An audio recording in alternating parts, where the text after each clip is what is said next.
এবার রেল কোয়ার্টারে কোচিং সেন্টারে ধর্ষণ, বাবা ও মা সহ নির্যাতিতা নাবালিকাকেও খুনের হুমকি দিয়ে দিনের পর দিন 14 বছরের নাবালিকাকে ধর্ষণের অভিযোগ উঠল বারুইপুরের এক রেলকর্মীর বিরুদ্ধে।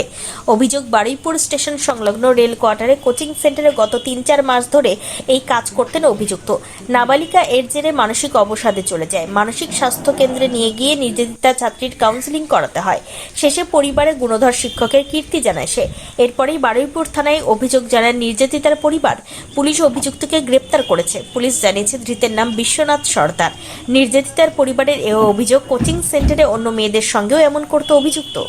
আমার মেয়ে গত 3-4 মাস ওনার কাছে পড়ছে, খুব মেয়ের মতো ভালোবাসতো, শ্রদ্ধা করতো। এমনকি মেয়ের জন্মদিনেও গেছিলো, বলছে আমার মেয়ে নেই তো মেয়ের মতো ভালোবাসি। তারপরে 3-4 মাসের মধ্যে উনি এই যে ওনার আমার মেয়ের সঙ্গে যে নোংরামোগুলো করছে, রীতিমতো ভয়ও দেখিয়েছে যে তোর মা ব্যবসা করে, এখানে সেখানে মাল আনতে যায়, আমি রাত্রে মার্ডার করে দেবো, তোকেও বললে সরিয়ে দেবো, তোর বাবাকেও সরিয়ে দেবো, এইসব কথা যেন না জানে কেউ। এর আমার মেয়ে ছাড়াও সব মেয়ের সঙ্গে উনি এইসব মানে নোংরামো করে করে বেড়াচ্ছে, যার জন্যে আমি আমার মেয়েকে দেখি দিনের পর দিন খ্যাক করছে, কথাবার্তা বললে বুঝতে চাইছে না।